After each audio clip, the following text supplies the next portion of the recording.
Galit na galit yung Fredry, no? 1,200 stars yung Fredry na yan. At yung mga kasama niya ay puro pro player. Unahin na natin si Nats, MSC Champ, si Saida, MDL Champ, si Exort, kilala nyo na yan, dating NXP, at si Bentings. At baka nagtataka kayo kung bakit may upload tayo ngayong 2 PM. Di nyo siguro napanood yung upload natin kahapon. Babalik na po tayo sa pagko-content ng 5-man. At every 2 PM natin i-upload yon. Pero hindi pa rin tayo titigil sa 1 game per day dahil 9 PM yun pa rin ang mapapanood nyo. Bale, 2 upload na tayo. So ayun, ito ang una nating laro sa bakbakan ng limahan. Digmaan na! Umiyok pa no? Pero ganito pala kahina si Bentings. Tingnan nyo yung ginagawa, haharas na first blood tuloy. Pati sila, siya mo ano ginagawa na ito. Wala siguro normies kami, tinasayutan kami, nag-flicker out. Pero inabutan, kaya siya ibabagsak din. Isa pa tong Fredry, no? Kala mo talaga ang kunat niya grabe lumalim. Kaya binigyan ko at katulong yung Lilia. Kala makaka-ulti pero babagsak siya. Tingnan nyo naman yung mga pro player na to, kung ano ginagawa namin sa kanila. Tapos turtle fight dito, nangyayari na mabibigyan nila yung edit. Pero kami papalag pa rin, retrihan. Tingnan nyo 1-2 stars yung kalaban ko sa retrihan Tingnan nyo naman. Pinanis. Tapos dito nagpapatay na ako guys kasi pinagbigyan ko na sila. Masyado na sila nalulugi. Tingnan nyo yung score 5-1.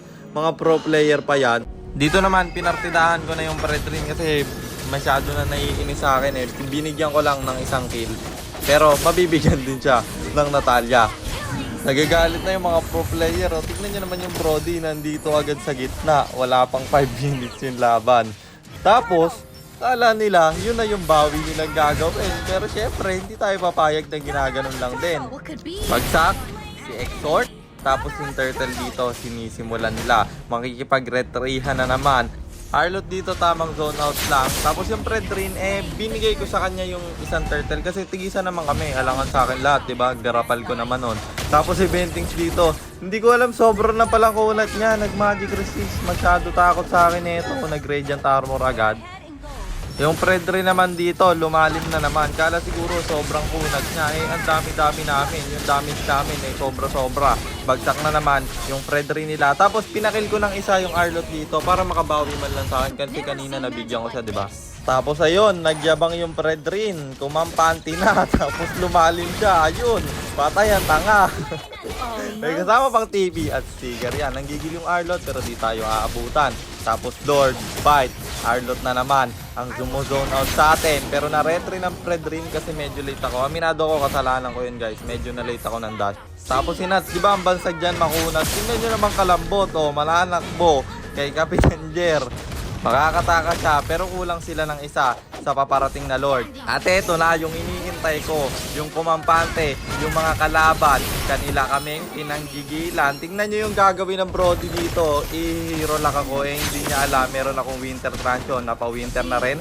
Si Exort, pinlikeran pa, pero di niya kakayanin yung micro kundala. Kala nila man nanalo na sila. Ayun, talo kami. Defeat! Unang game natin guys. Sa pagbabalik natin sa 5-man content at talo agad kasi sila Bentings ba naman inilaban at ang galing ng ginawa nila sa amin guys.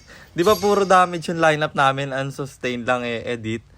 Yung lineup nila puro tank build. Tingnan nyo yung ginawa, tingnan nyo. Si Exort naka Winter Transion tsaka Oracle. Yung Brody naka Radiant, Blade Armor, Guardian Helmet, tapos Thunderbelt. Isa lang yung damage item niya. Pati Arlot, tank build. At syempre yung Lolita at Fredrin, sino pipita sila lang Natalia dyan.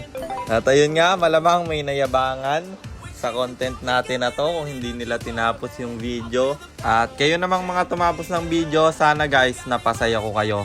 At hindi pa to ang huli, ito pa lang ang simula ng digmaan sa 5-man. At kung gusto nyo magpapilot ng ML account, mag-PM lang kayo guys, may bayad yon. Nagre-reply ako. Kahit hanggang anong rank pwede nyo ipapilot, kahit anong hero pwede nyo ipaspam, basta may additional payment pag magpapaspam kayo ng hero. At ulitin ko guys ha, may bayad yon. Panoodin nyo din yung 1 game per day natin mamayang 9 PM or yung kahapon na upload natin, nandyan lang yan sa baba guys.